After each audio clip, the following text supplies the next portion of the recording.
Ďakujem veľmi pekne, že ste v takom hojnom počte prišli. Som sa tak trošku bál, že tu v tejto tmavej miestnosti budem nakoniec sám. Trošku sme to skúsili aj vyvetrať, tak dúfam, že nebudete zaspávať z nedostatku kyslíku. Moje meno je Boris Michaliček. Možno ma viacerí poznáte pod mojím profilom Borievky Fotogalerii. Máme to tak už asi, alebo mám to tak už asi 20 rokov. V histórii sa nebudem vracať, že ako to vzniklo, ale už asi nemám priestor na to, aby som to menil, takže už asi budem na do smrti pre väčšinu ľudí ako Borievky, aj keď ma stretávajú kade-tade v horách, tak sa ma pýtajú, či ja som tá Borievka, niektorí sa ma pýtajú, či som Čučorietka a tak ďalej. Takže zostalo to už tak a už je to taká nejaká značka. Ja sa fotografii venujem takmer 20 rokov. Prešiel som si mnohými žánrami. Asi ako väčšina z vás, tí, ktorí začínate fotiť, tak proste sa učíme na všetkom, od pohára s vínom až po modlivku a končíme pri horách, teda ja som skončil pri horách a v krajinárskej fotografii. V súčasnosti sa už naplno venujem, posledné 4 roky čisto krajinárskej fotografii. Skúsil som teda nájsť sebe odvahu a spraviť ten krok, že som dal výpoveď z korporátu a skúsil som hupnúť do fotografickej branže. Momentálne sa organizujem primárne venujem organizovaniu workshopov a krajinárskej fotografii ako takej. Čo sa týka techniky, ja som bol 20 rokov tvrdohlavý zrkadlovkár, ešte aj 2 mesiace dozadu. Pred 2 mesiacmi som sa teda rozhodol presedlať na bezzrkadlovku a zároveň som sa aj rozhodol trošku zmeniť svoje fotoprostredie a presedlal som po 20 rokoch z Nikonu na Canon. Bola to pre mňa relatívne veľká zmena, ale musím povedať, že momentálne neľutujem. Bolo to veľmi rýchle, intuitívne a momentálne sa vyťažujem. Veľa ľudí sa ma pýta prečo. Dôvodom bolo najmä váha u mňa, kde momentálne používam Canon R5, ktorý má 630 či 640 gramov. Čakal som na nový Nikon Z8, ktorý keď vyšiel, tak mal vyše kila. A určite je to výborný foťak, ale pre mňa je to proste tank. Ja som horský fotograf a nosil som 20 rokov 1,5 kg foťaky a som si povedal, že stačilo. Čiže aj veľkosť, aj váha rozhodla. Potom chcem povedať, čokoľvek by ste sa chceli pýtať, kľudne ma prerušte aj počas, lebo ja už keď si pustím ústa na špacíri, mňa už je ťažko zastaviť, takže kľudne sa ma pýtajte, zastavte ma. Dostal som na to iba 35 minút, potreboval by som 3 hodiny v ideálnom prípade, ale tak pokúsim sa to nejako rýchlo prebehnúť. Momentálne teda ja, čo štandardne používam, nemám tých objektívov ešte veľa, keďže som v podstate 1-2 mesiace s Canonom, tak neviem, či to vlastne na LCDčko to ani nesvieti, tak mám klasický širokat 14x35, všetko používam f4 rady, to znamená kvôli váhe. Ja ako krajinkár 2.8 nepotrebujem, nefotievam hviezdnu oblohu, takže naozaj tam idem na váhu. Mám objektív 70x200, 24x105 a potom mám ešte taký maličký 16x2.8 ako takú hračku. Hej, to mám, aby som mal jedno niečo širšie a svetelnejšie. Takže tá téma tejto prednášky má byť ako cestovateľská fotografia. Ja nie som tak úplne cestovateľská fotografia, ja som skôr krajinkár, ale áno, aj veľa cestujem. Dostal som nejaké takéto zadanie, tak som sa pokúsil nejako to spojiť, tú krajinárskú fotografiu, aby tam ste dostali nejaké základy a aby to bolo trošku o tej praktickej časti, o tom plánovaní, o tej výbave. Nebudeme sa až toľko venovať kompozícii, svetlu a tak ďalej. Na to by som potreboval naozaj veľa času. Čiže ale nejakým všeobecným pokecom sa určite nevyhneme. Čiže ide o najrozšírenejší druh fotografie, podľa mňa v súčasnosti. A v dnešnej dobe dostupných fotoaparátov, parádnych mobilov je dneska krajinkár naozaj každý, to vieme. A sociálne siete, internet je zahltený fotografiami krajiniek z rôznych častí sveta. Teda každý má možnosť spraviť fotografiu krajinky na akomkoľvek mieste, v akomkoľvek čase. Hej? A naozaj sa to môže zdať pre veľa ľudí jednoduché.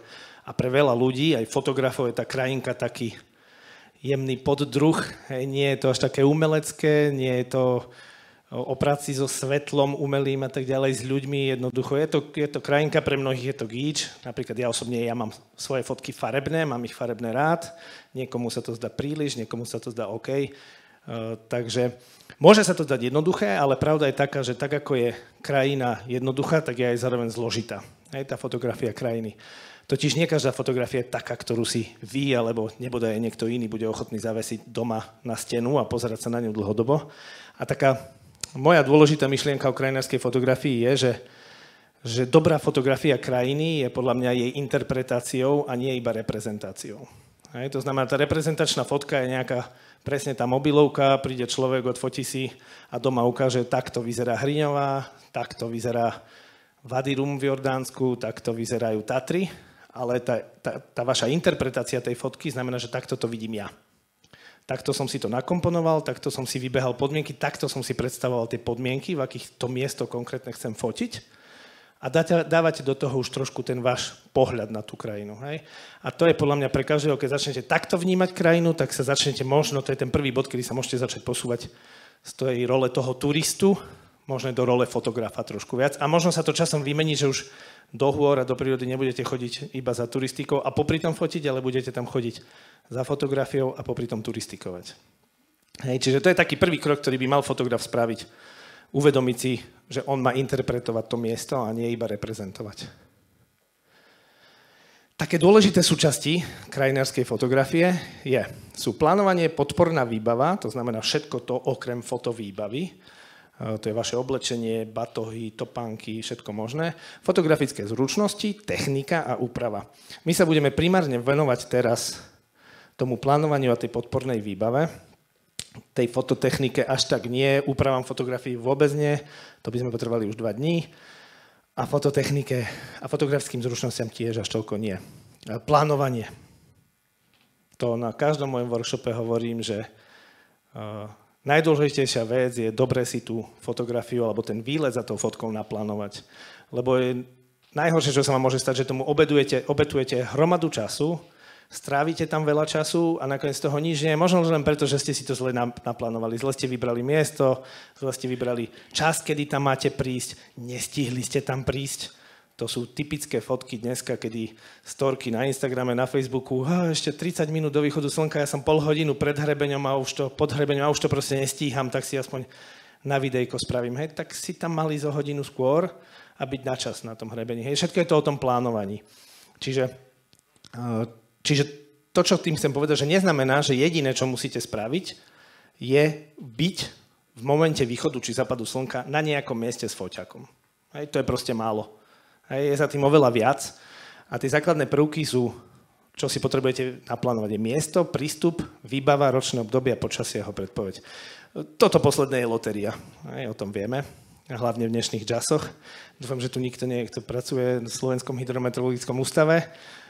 Ja ich teda tak osobne volám, že to je ŠHMU, lebo že to sú šarlatáni, lebo nie je možné, že niekde stojím, pozerám sa na predpoveď a hovorí niečo úplne iné, ako sa tam v skutočnosti deje, hej.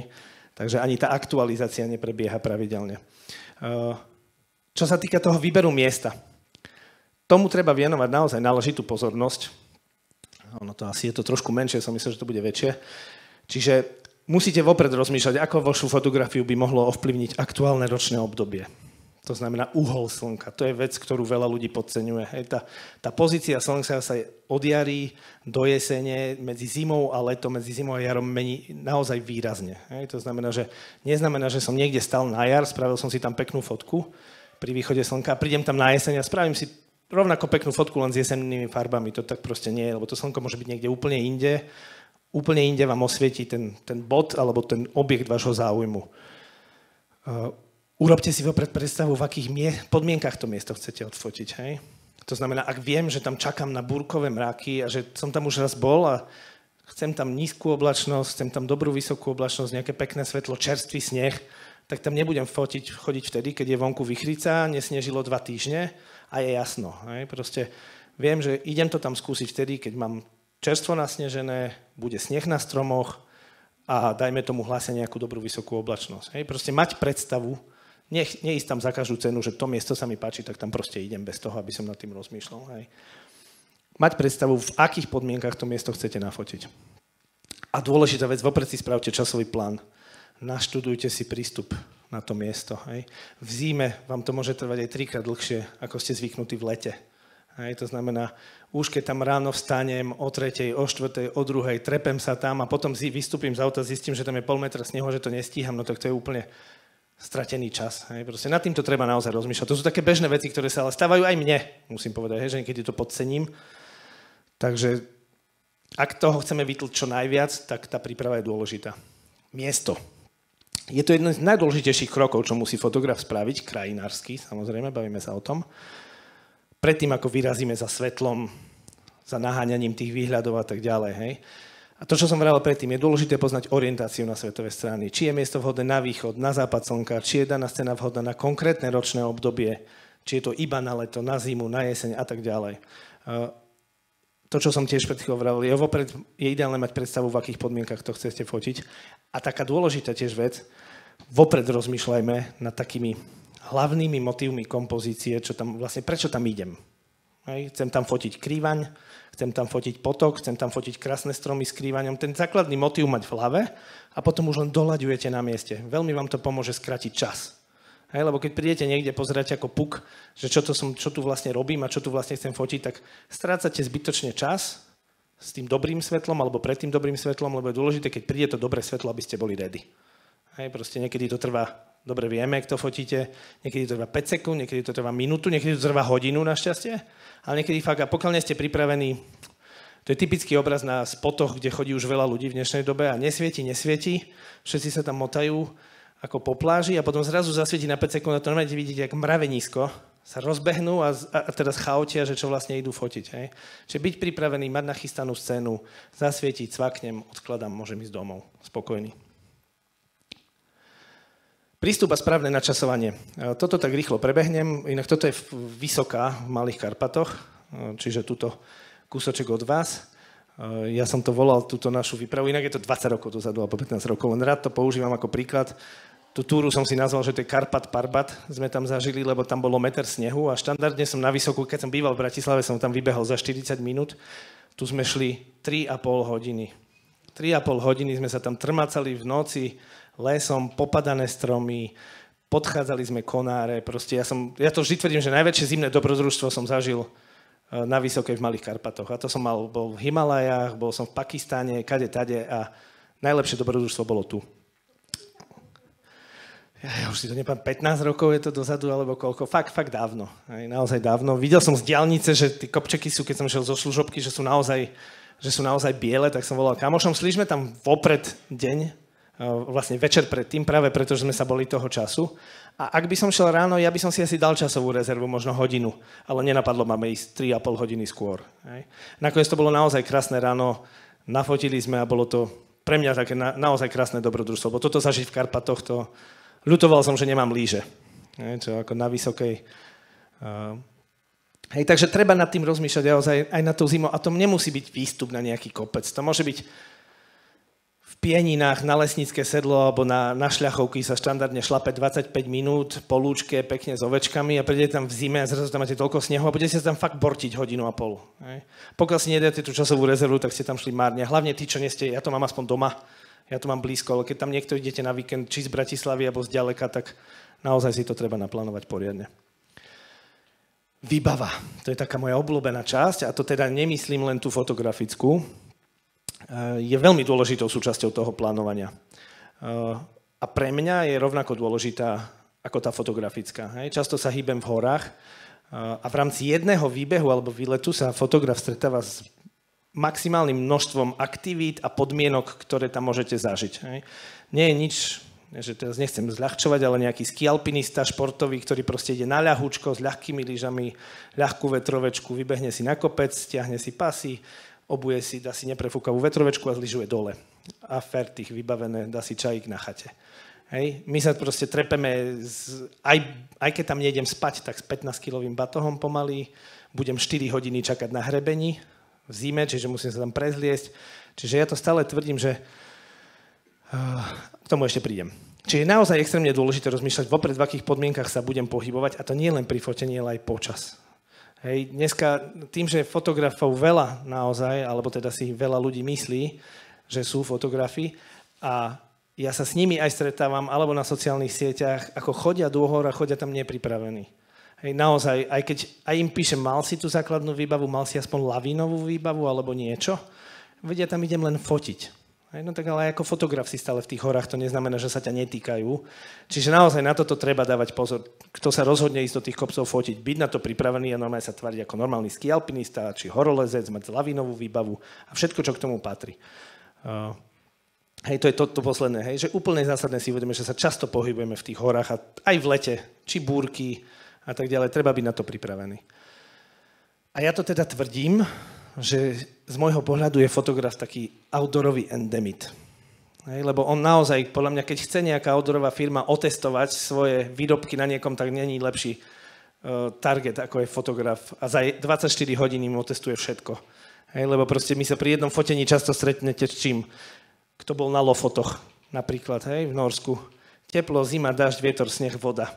V priebehu hodiny. Všetko tam nájdete, hej. Aktivity. Výstup, často niekoľkohodinový. Čakanie na mieste, často niekoľkohodinové. Niekedy aj spanie na mieste, hej. Niekedy, a potom zase zostup, často niekoľkohodinový, hej. A do toho fototechnika, statív a na všetko byť pripravený, hej. Čiže naozaj outdoorový endemit podľa mňa na fotografa sedí. Ja sa snažím, nebudem tu prechádzať detailne, čo všetko mám, na čo fotím sme sa bavili, na aké objektívy používam.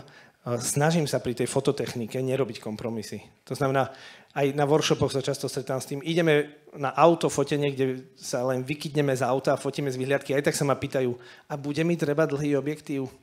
No ja neviem v tej chvíli. Možno bude pekná hmla, budú tam krásne detaily, ty si ho nezoberieš a potom budeš plakať, že proste si ho zobrať mohol. Hej? Čiže ja v tomto nerobím kompromisy a naozaj sa snažím mať celý rozsah objektívov vždy v batohu tak, aby ma... A stalo sa to samozrejme aj mne v Tatrach.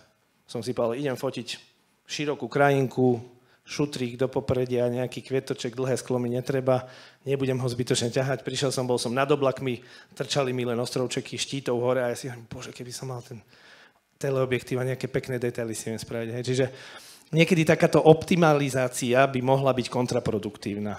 Hej. Čiže ja skôr sa snažím prispôsobovať tú druhú časť výbavy tomu, aby som sa dokázal zmestiť do batohu. Hej.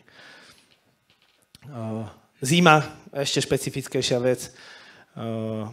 O tom som už hovoril, hej, naozaj nepodceňovať, hlavne keď sa taká Tatier, Malej Fatry, hromada z vás chodí takto do kopcov, čiže naozaj to nepodceniť, netrepať sa na hrebeň Malej Fatry bez lyží, bez snežníc, keď je čerstvý sneh, lebo sa človek vytrapí, nikde nedojde a môže ísť dole, nebodaj ho ešte aj zasype lavína. Hej. Čiže naozaj si uvedomiť, že sa hýbeme v horách často a tie hory sú nevyspytateľné a zradné. Toto tak akože len si predstavte, že tam niekde idem spať hore v zime, na nejaké kopce, kde je to samozrejme dovolené. A keď si len tak skúsite spísať, ja mám taký zoznam, keď idem, že čo všetko ten človek musí mať, hej, ten fotograf, že to je batoh, foťak, objektívy, filtre, statív, baterky, karty, powerbank, oblečenie, na výstup, na prezlečenie, na spanie, spáca, karimatka, bivakovacie vrece, rukavice, vždy 2 páry, čiapka, lavinová výbava, lyže, pasy, palice, mačky, cepín, varič, bomba, jedlo, hrniec, fľaša na vodu. Pik a už to len pobaliť, hej, do 4 batohov a nejak sa vyniesť hore. Čiže toto treba mať premyslené proste, čo tam chcete robiť. Ja tu dávam takýto príklad, to je zase Slovenský raj, Veľký Sokol, najdlhšia, najdivokejšia roklina v zime. Vyhodil som deti zo školy a dostal som spontánny nápad, že proste idem si niekde Slovenský raj pofotiť. Nikdy som tam predtým nebol. Nikdy. Nikomu som nepovedal, kam idem, tam nie je signál. A trvalo mi to v tom snehu, boli tam popadané laviny, prejsť 9 hodín len hore a potom ešte 4 hodiny dole. Čiže 13 hodín bez signálu, žena nevedela, kde som. Čiže nepodceňovať tie podmienky naozaj. Ako ja som ani chvíľu nemal nejaký pocit ohrozenia v tom, ale tuto som napríklad musel vojsť do vody po pás, lebo tu chodník neexistoval v tej dobe. Tu som musel vyliesť po takom ľadovom, zamrznutom ľadopade a takto som bol vo vode. Čiže bol som kompletne mokrý, nemal som jedlo, nemal som pitie, nemal som nič celý deň. Čiže aj mne sa stane, že proste to pohnojím povedané, lepšie. A do toho som samozrejme ešte fotil celý deň. Takže výbava na viac dní.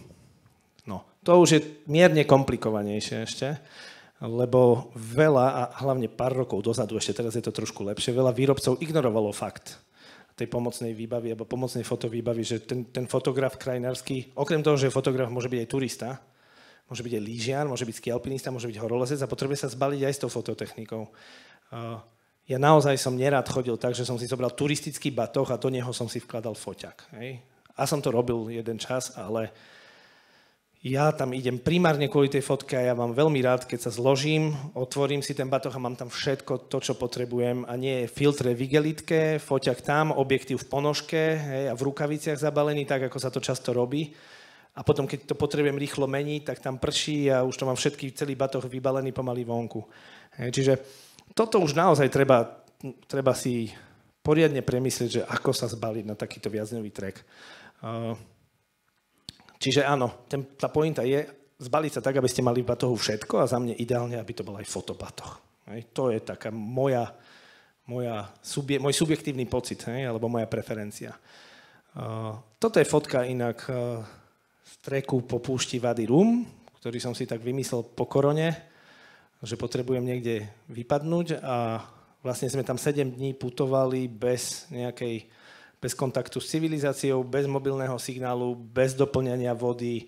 Všetko sme mali na chrbte, každý 16 litrov vody, strávu na 6 nocí, mali sme stan a dojdeme k tomu, ako som to plánoval. Lebo častá otázka je, že dobre, môžeš chodiť na nejaké miesta, mať dobre naplánované, keď to máš hodinu od domu, ale že keď ideš do sveta, sa to nedá, dá sa to. Chce to viac času na prípravu, viac štúdia toho, ale ja som si naplánoval presný trek, bez toho, aby existovali mapové podklady tej púšte. Mal som presne, kde chcem spať, pomedzi ktoré skaly pôjdem. Pomoci Google Earth som si to naplánoval. Denné vzdialenosti, váhu som mal v Exceli, vyhadzoval som mysli tyčinky, lebo som sa nevedel dostať pod 40 kg. Hej, takže všetko sa dá naplánovať. Potom ešte budem mať väčšiu túto mapu, aby ste ju videli. Čiže príkladom je tento trek. Nebol nejako dlhý.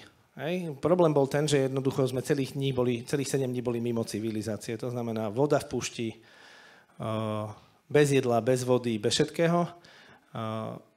A to sme museli nejako vymyslieť, ako to budeme schopní spraviť.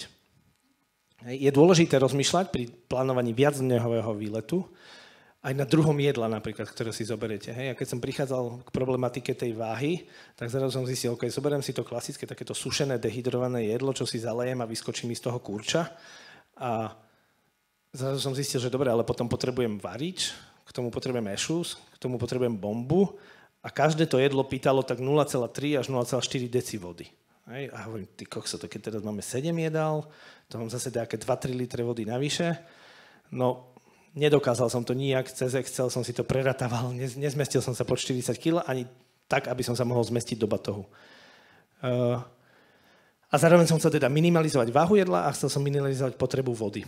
Potom bol druhý nápad, že teda si jedlo nezobereme, že to budú iba nejaké klobásky, pašteka na 7 dní a tak ďalej. No a to keď sme si povedali, že 7 dní a mám celý deň šlapať v púšti a potom si mám večer dať majku, alebo tatarskú zmes, či ako sa to volá z Tatrakonu na trvanlivý chleba, tak to som si povedal, že to asi tiež nedám a zapiť to čistou vodou, že až takýto gurmán nie som. Takže sme rozmýšľali ďalej a ďalej a potom som napríklad objavil možnosť, že existuje pre armádu, to bolo vymyslené, tzv. Samoohrev. Hej, možno ste sa s tým niektorým stretli. Čiže kúpil som si sterilizované jedlo, ktoré síce bolo ťažšie, lebo malo v sebe už vodu, ale zase som nepotreboval ďalšiu vodu na jeho zaliate, na jeho prípravu. A potom k tomu dostanete takýto nejaký balíček, do toho hodíte tabletu, ktorá funguje na nejakej báze exotermickej reakcie, čiže čosi ako vápno. Zalejete tam len pol deci vody a ono vám to tam zovre, do toho vložíte si ten bagel s tým svojím jedlom, zazipujete, je to zipperback a čakáte 10 minút a vám to normálne horúce ohreje. Hej? Čiže v strede púšte, bez ohňa, bez všetkého. Ja som bol z toho úplne nadšený, netušil som, že niečo také existuje. Hej? Takže samoohrev sa to volá. Originál to bolo pre armádu. A vtedy som sa zrazu začal dostávať pod 40 kg bez potreby toho variča, ešusu a všetko tak ďalej. Hej? Takže všetko sa dá vymyslieť. Strávil som nad tým naozaj veľa času. Čo ostatné veci? Čiže keďže tú fototechniku ja nezmenším a snažím sa tam nerobiť kompromisy, tak tie ostatné veci sú tie, kde v dnešnej dobe naozaj dokážete optimalizovať. Je proste moderná doba, všetko sa robí minimalistické, malé riešenia, malé spacáky, malé karimatky, malé silikonové ešusy, ktoré viete stlačiť a tak ďalej. Ono to je všetko drahé, samozrejme, tak jak aj fototechnika, ale ja to robím tak, že si to tak postupne. Celá moja rodina vie, že keď mi chce niečo na meniny kúpiť, tak ako z týchto somarín, keď mi kúpia, tak chybu nespravia, poháriky stlačacie, hej, a potom máte doma celú výbavu a už sa len vyberete podľa toho, kam idete, že čo. Varič mám taký malý, že sa mi zmestí do poldecáku. Poldecák mám vždy. Takže do poldecáku ho odkladám. Hej. Čiže všetko sa to dá takto nejako optimalizovať potom trošičku. No a tu je napríklad tá naša trasa. Na plánovanie som používal Google Earth, kde si, keď to niekto vyskúšate, tam viete aj v 3D modely si modelovať svetlo pre konkrétny ročný deň v roku 31. august, vymyslím si, je tu do 3D modelu a krásne si simulujete, ako sa vám bude hýbať svetlo. Pre mňa to bolo dôležité vtedy, keď som si vyberal miesta, kde chcem spať. Miesta na spanie museli byť zároveň miesta na fotenie. Na ráno aj na večer. Hej. A nakoniec to dopadlo tak, že som myslím, že zo 6 či koľkých miest iba jedno menil na mieste, že som zistil, tu bolo také mushroom rock, takého tvarého hríbu. A ani nie, že bolo zle vybraté, ale tam bolo nejaké jeepy pojazdené, bolo to celé tam zničené, pre mňa nepačilo sa mi to, takže sme sa nakoniec posunuli o trošku ďalej. Ale v Google Earth som si vedel naplánovať vzdialenosti, to znamená, aby som si nenaplánoval 70 km trasu na jeden deň, samozrejme. Vybral som si miesta podľa orientácie na svetové strany, či tam nafotím východ, západ slnka a tak ďalej. Čiže dalo sa to, nenašiel som o tom veľa. Samozrejme nájdete fotky. V dnešnej dobe už aj z Vady.rum. Čiže to bol taký prvý point, že som si našiel nejaké hlavné body, ktoré chcem určite vidieť a potom som doplnil k tým bodom tú trasu celú. Hej, a odvtedy som tam bol už 3-krát, takže tých bodov mám oveľa viacej a už by som teraz aj tú trasu spravil inak.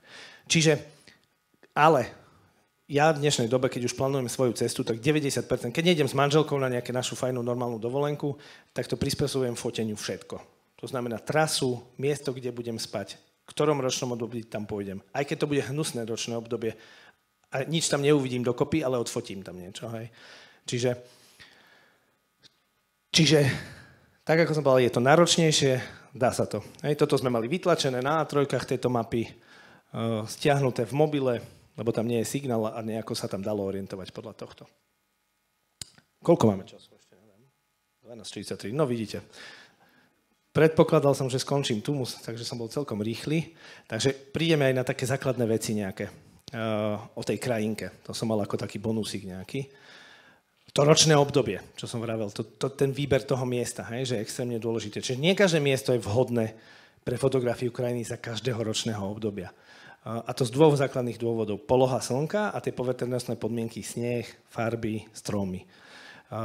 Je potrebné teda vopred premýšľať nad tým, či to je vhodné, keď máte jar a chcete ísť, ja neviem, napríklad na Andrejcovú v Nízkych Tatrách, či ona je vhodná na jar, na to fotenie, či tam bude dobré slnko, na východ, na západ slnka. A napríklad toto je Hríňová, určite mnohí poznáte, Hríňovské lázy, ktoré je úplne úžasné, toto konkrétne miesto je úplne úžasné na jar, na západ slnka. Na východ slnka je to 0 bodov. Proste slnko pre tú krajinu, pre takúto krajinu plnú kriviek je nádherné svetlo, keď máte nejaké jemné protisvetlo bočné, ktoré dá vyniknúť všetkým týmto kontrastom. Prídete tu ráno a ráno svieti odtiaľto a plocho vám nasvieti celý tento svah bez jediného tieňa. Čiže je to taká pekná tapeta 2D, bez nejakého priestoru. Takou malou výnimkou je Zamagúrie pre mňa, kde napríklad na jar a na jeseň, na tomto mieste, ale aj na mnohých iných, si môžete doslova nechať postavený statív, nemusíte sa pohnúť ani o milimeter a spravíte východ, západ slnka na jar aj na jeseň. Z toho istého bodu. Proste krásne bočné svetlo. Ráno, večer, na jar aj na jeseň. Čiže niektoré sú samozrejme miesta výnimkou. Potom mám také miesto, ako je táto Andrejcova, kde nie je ani tak problémom orientácia na svetové strany, či to je dobre na východ, na západ slnka. Všetci viete, alebo veľa vás vie, že tie Nízke Tatry boli celkom potrapené, čo sa týka zachovania lesa. Tam bolo veľa polomov, vyřadili sa tam aj lesníci trošičku v tej východnej časti okolo Kráľovej hole. A ono je to celkom bordel, s prepáčením, keď tam prídete v lete. Proste ja nemám rád tieto vypadané lesy. Preto to fotím jedine v zime. keď je čerstvý sneh a trošku mi to pomôže vyčistiť. Hej? Čiže niekedy máte ten dôvod, nejakú polohu slnka, farby a tak ďalej. A niekedy môže byť aj takýto praktický dôvod, že jednoducho, ja tam rád idem, majú tam parádne pivo, idem tam s kamošmi aj v lete, aj na bicykloch, ale nechodím tam v lete fotiť ani na jeseň. Proste chodím tam fotiť iba v zime. Práve preto, že mi to trošku uprace. Ten sneh spraví za mňa nejakú základnú prácu. Počasie jeho predpoveď, nepôjdem k tomu do hĺbky, nejako viacej. Určite je potrebné tú predpoveď sledovať. Ideálne 2-3 modely. Ja napríklad používam SHMU, používam Meteoblu a používam Windy. A vylúčovacou metodou, alebo keď sa aspoň 2 modely stretnú, tak viem, že mám aspoň 10% šancu, že aspoň sa trafili. Hej? Ani nie vždy vysokú, ale vždy mám nejakú šancu. Čiže určite netreba chodiť len skúsmo. Mal som aj takých klientov, ktorí mi povedali, že tento rok som bol 40 krát na Lapšanka, nič som neodfotil a potom som zistil, že ani raz nepozeral predpoveď počasia a to chodil z Košic. 2,5 hodiny. Hej. Takže určite to treba plánovať. Počasie. Trošku tu svietia tie farby na tom televízore, hej, tak to treba brať s rezervou. Zase, mať predstavu, v akom počasí tú konkrétnu krajinku chcete fotiť. Hej. Napríklad toto je niečo podobné ako Hriňová pre mňa. To je krajinka plná kriviek, ktorú idem fotiť bez oblohy. Pre mňa je tam ideálne počasie, tzv. Plech. Bezoblačná obloha, kedy mi bude svietiť počas celého západu slnka a budem mať čas to slnko využiť. Lebo vám garantujem, že keď bude polooblačno, tak budete mať tieň celý západ slnka presne na tom spote, ktorý ste si vybrali, že chcete fotiť. Hej? To je Hriňová, je týmto napríklad typická. Je tam jeden mrák a takto vám pekne ide celý čas so slnkom. Vy pozeráte okolo, v detve svieti, na poľane svieti, všade svieti a rovno pred vami to, čo fotíte, tak tam je ten jeden oblak, ktorý rastie a zapadá spolu so slnkom. Hej? Čiže napríklad tu mám ideál, inak neznášam, nefotím, nechodím vonku, keď je jasná obloha. Hej? Ako fotograf to naozaj nemám rád, pre mňa je to príliš ploché. Ale pri takomto druhu, toto je Národný park Sibyliny v Taliansku, pri takomto druhu krajiny ho hľadám. Naopak, zima. Mňa nedostanete na fotenie vonku, keď není čerstvý sneh, bezvetrie a nejaká vysoká oblačnosť. Naozaj nemám rád čierne lesy bez snehu. Je to veľmi ťažké kompozične, vzniká z toho taká monochromatická záležitosť, trošičku čierna dolina pod kopcami. Čiže ja vždy čakám na čerstvý sneh, bez vetra, aby ho tam udržal, aby sa tam udržal ten sneh, aby nepopadal. Hej. Tatry. No, tu teraz som povedal, že nechodím vonku, keď je jasno, ale nemalo byť. Predpoveď bola, že bude vysoká oblačnosť. Ale tam asi 5 dní bolo, tu je Terryho chata, niekde zašitá, nevidno ju.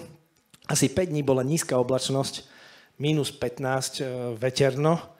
A to bol december, čiže ešte nebolo veľa snehu, ale my sme vedeli, takéto Tatry alebo takéto hory si neviete odfotiť, keď je tam 2 metre snehu. Vtedy už nevidno tie štruktúry tých skál. Hej, proste je to biele, je to zasypané. Najkrajší sneh v horách je prvý alebo námraza. Hej, vtedy vidíte štruktúru, takže sme dúfali, že budú tie skaly obalené tou námrazou po tých 5-6 dňoch toho počasia, tej hmly mrazivej a toho vetra. A ešte sme tam na dôvažok teda našli posledný zvyšok plesa, čo teda bolo naše šťastie. Ja som to tam ostorkoval, celkom to obehlo Facebookom a Instagramom tie príbehy z toho dňa a potom mi písal kamoš z chaty na druhý deň, že prišlo tam celkom dosť veľa fotografov na druhý deň a už to bolo zamrznuté. Aj človek si povie, že si to dobre vymyslel potom, hej? Že sme to stihli, aj keď bola to taká náhoda. Toto, hej, napríklad tu nám sa oplatilo sledovať predpoveď, to je veľký rozsutec. Šlapali sme v noci hore v totálnych búrkach ešte, ktoré mali nad ranom ustať. A dúfali sme, že teda keď ustanú, že nám zostanú nejaké hmly. A zároveň po tých búrkach už mal prichádzať front. Zo západu na východe malo byť ešte jasno, to znamená, že mi ráno z východu bude svietiť, lebo mám čistú oblohu, ale zo západu mi nasvieti ťažkú oblačnosť. Hej. To, že som tam ešte zase, to bola náhodička, takéto tučné šťavnaté kvety, odtedy som tam bol 4-krát, už som ich tam nevidel. Vždy boli také nejaké polosuché, 2-3, ale toto bolo proste, to bol takýto kvet, ktorý mal priemer každý pomaly 10 cm. To bolo úžasné čosi, hej. Áno.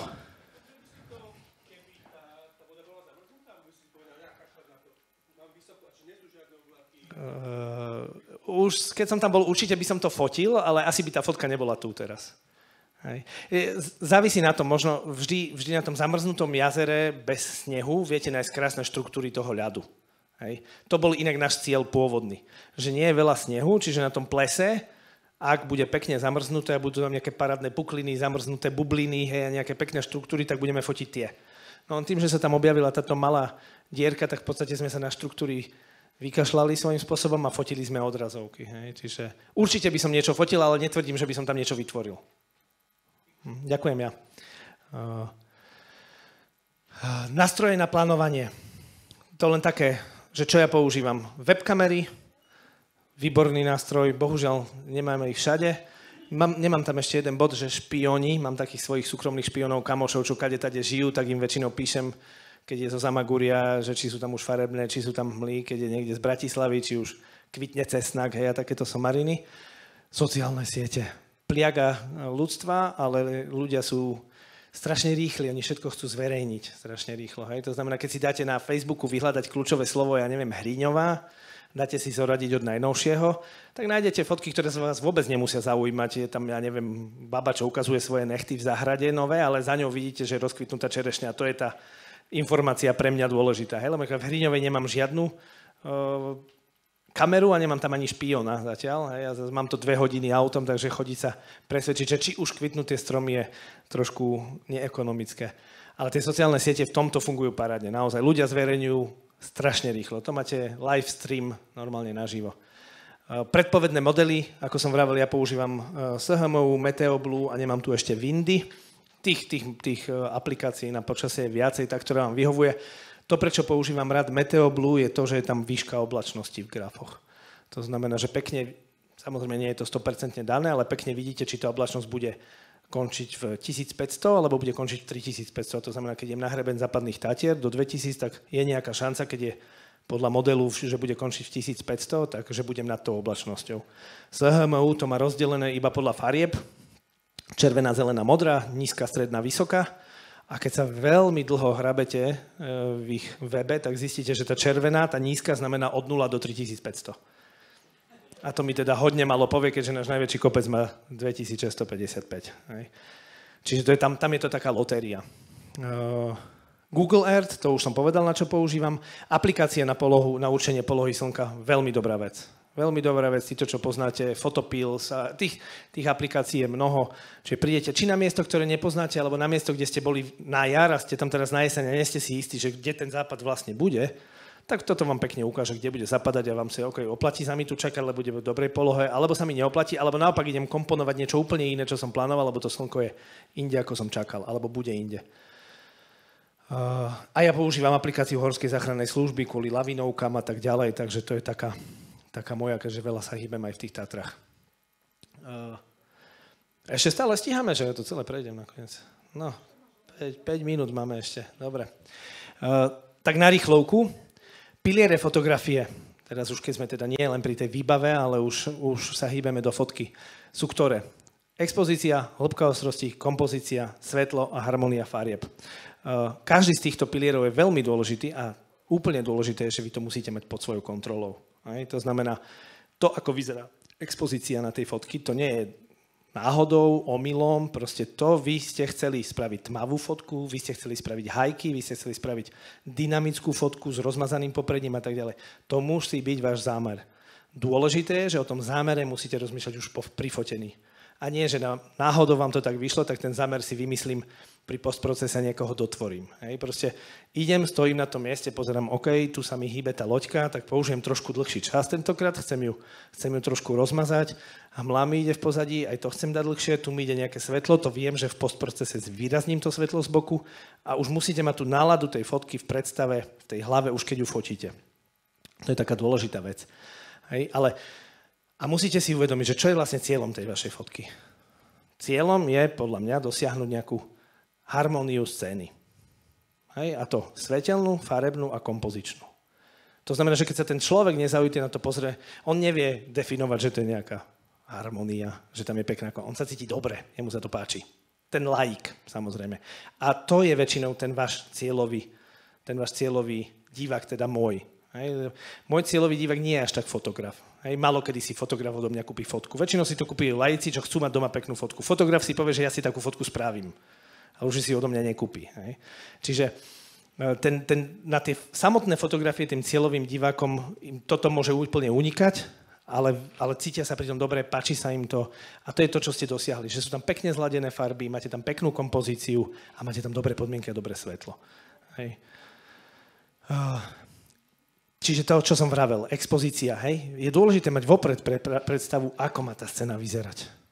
Hej. Keď sa tam postavím, to je štrbské pleso, úplne jednoduchý prístup, pre mňa úžasné miesto, plné rôznych podmienok, v priebehu pol hodiny viete stať v hmle, za 5 minút potom vám krásne svieti, potom zas príde hmla, veľmi, veľmi vďačné pre krajinárskeho fotografa. Čiže a musíte rozmýšľať, aká má byť nálada. Chcem ju tam pochmúrnu, takú ako tu, že fúkal vietor, trošku som to rozpohyboval, alebo naopak chcem ju takú plnú svetla, lebo bol pekný, teplý východ slnka, tak nebudem ju robiť tmavú, chcem ju takú presvetlenú, hej. Alebo naopak zmrazím ten pohyb. Hej. Tu bola pekná hladina a táto loďka nešťastná je na tejto bojke priputaná, aj keď nefúka, sa krúti.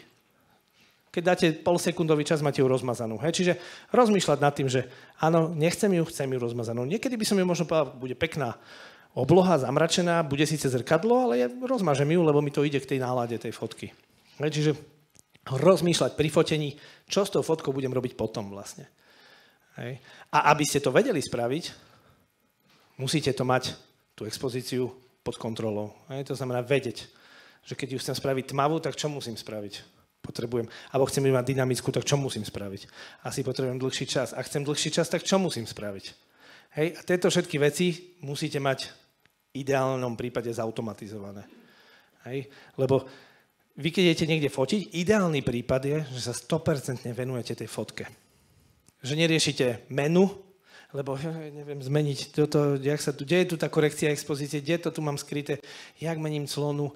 A teraz už toľko to mením, že mi omrzajú prsty, tak teraz musím na chvíľu prestať, dám si ruky do vrecka, medzi tým svetlom mi uteklo, hmla je preč, hej, a ja som nevyriešil nič, lebo proste riešim nepodstatné veci. Je mi zima na nohy, mám mokro v topánkach, fúka, necítim sa dobre a potom nevnímam to svetlo. Úplne ideálne, že máte hnusné, s prepáčením svínske podmienky, na státie, ale krásne na fotenie a vy si to užívate a sa usmievate do toho, lebo máte dobrú výbavu, ste dobre oblečení, ovládate svoj foták a bez váhania fotíte to, čo chcete. Hej. Čiže musíte to mať pod kontrolou. Dlhé časy. Áno, zase, hej. Chcem použiť dlhý čas, chcem tam niečo rozpohybovať, dať tomu nejakú dynamiku. Takže kedy používam dlhé časy ja?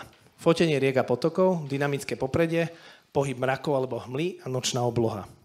Tu fotím ja naozaj málo, ale tak dobre, niekedy sa tomu nevyhnem, niekedy sa to pýta. A zase, dĺžka expozičného času potrebného na váš zamar je iba na vás. A na vašej predstave o tej scéne. Hej? Čiže keď sa vás pýtam, prečo to máš také tmavé?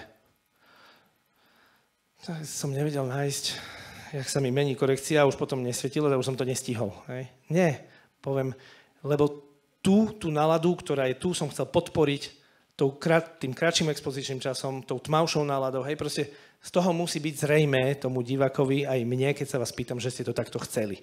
A nemusí sa mi to páčiť. To je úplne normálne, však nemôže sa každá fotka páčiť každému. Ja mám fotky gičiarské, farebné, lebo ich mám rád farebné. Hej, není to náhodou. A kľudne to akceptujem, keď mi ľudia povedia, že to je pre nich príliš. Fajn, tak to má byť, nemôžeme mať všetci rovnaký vkus.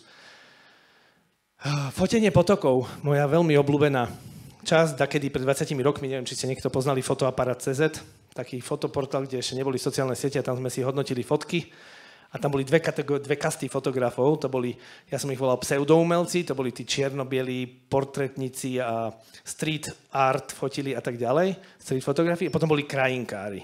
A to pre tých pseudoumelcov krajinkári to bol odpad, to bol gič, hej. To sme sa aj tak hádali väčšinou, že tá krajinka je niečo menej pre nich. A ja teda, aby som nebol za menej, tak ešte aj v rámci krajinky som si ja vytvoril takú podkategóriu, ktorú som nemal rada, ktorá bola pre mňa odpadom a to bolo potôčky. To boli všetci v Jeseníkach, všetci Česi to fotili, náhodou tam bol ten javorový lístek dole, hej, žltý na kameni. Čím som starší, tým ich radšej fotím a tým viac objavujem, že to vôbec nie je také ľahké. Skôr naopak, hej, je to parádne expozičné cvičenie, kompozičné cvičenie a hľadanie svetla.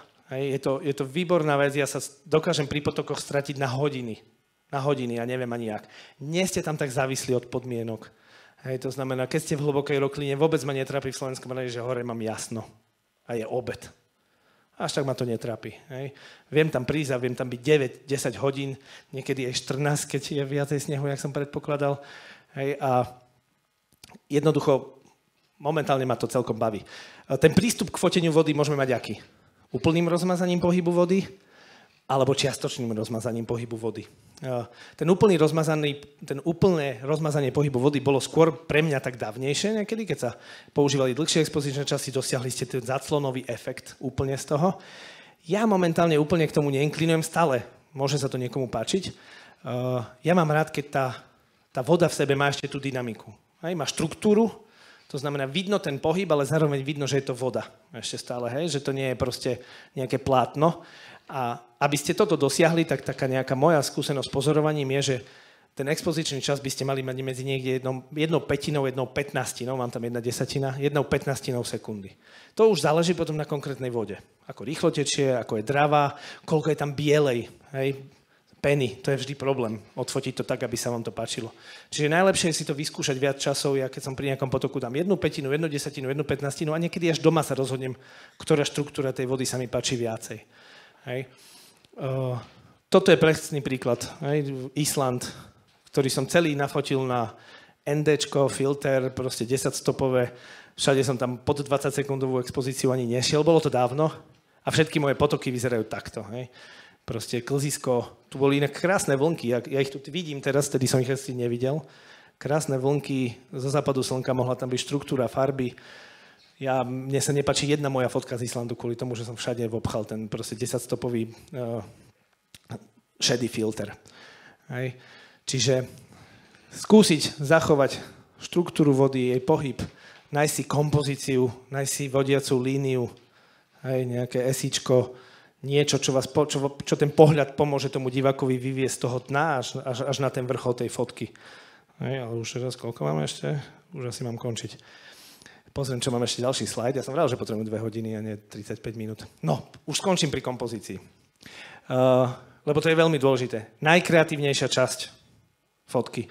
Tu sa vy môžete prejaviť a pretaviť vašu predstavu o tej scéne do tých najmenších detailov. Hej. Dajte si na tú kompozíciu čas.